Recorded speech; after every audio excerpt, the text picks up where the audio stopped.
Hello and welcome back. And tonight I'm going to tell you a bedtime story.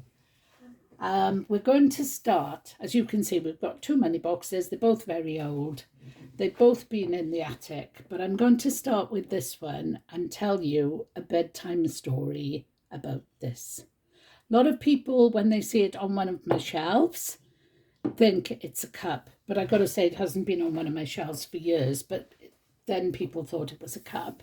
Has the slogan "spend a penny" on it, and I'm very briefly going to explain to you, one, why that isn't appropriate for this, and two, why it was a saying at all. Years and years ago, people had outside toilets and then came inside toilets, and then I'm presuming around the turn of the century, toilets became available when you were out. They had them in shops, and they had them in some places, had them downstairs in a sort of a cave, all done up with green tiles and yellow paintwork. And you could walk into those, and then there would be a sign on the door that said 1 penny. And you'd put a 1 penny, which was an old penny, into the machine, open the door, and then you'd go in and have a wee. So you'd spend a penny. Didn't matter if you were male or female, you had to go in, you had to spend a penny. So years went by, and these became a very rare thing. This actually is either a potty, or a pot, or a po, or a gusunder, and it's actually a chamber pot. That was its real name, but all these names were nicknames.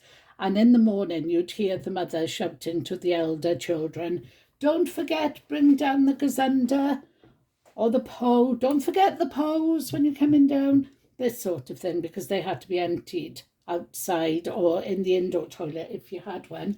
But it did save having to come all the way down the stairs in the dark, and then sort of maybe having to go outside to wee, or go into the back of the house. So it's a long walk. So that was why that one was a popular item in the home, and that's where spend a penny came from. You would never pay to pee in your own pot, because some people say she was so poor she didn't have a pot to pee in, and that's where that came from as well. So there we are. The next one, I didn't know what to say about this one. I've had it so long, and it's actually the moon. It's the moon wearing glasses and sitting on a blue cloud, which I don't understand, with a little bear sitting on the moon reading a book. And I said to my friend, "I don't get this. I don't know why it's blue." And she said because not all the numbers would show up if it was white, which is a possible thing. And she also said, and it's really straightforward, it is reading by moonlight. And of course, that's a really good thing to say, because the moon does look like a librarian, and the bear is reading, and she does look friendly.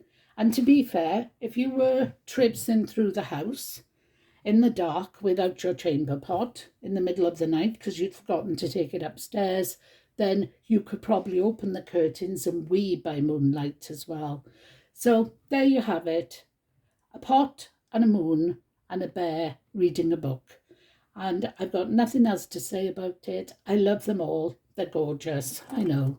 And I just want to say thank you for visiting. I hope you've enjoyed. I hope it was a little bit educational. And I'm the one that's going to have to spend a penny there. And here's a penny for those two. Thanks for watching. Come back anytime.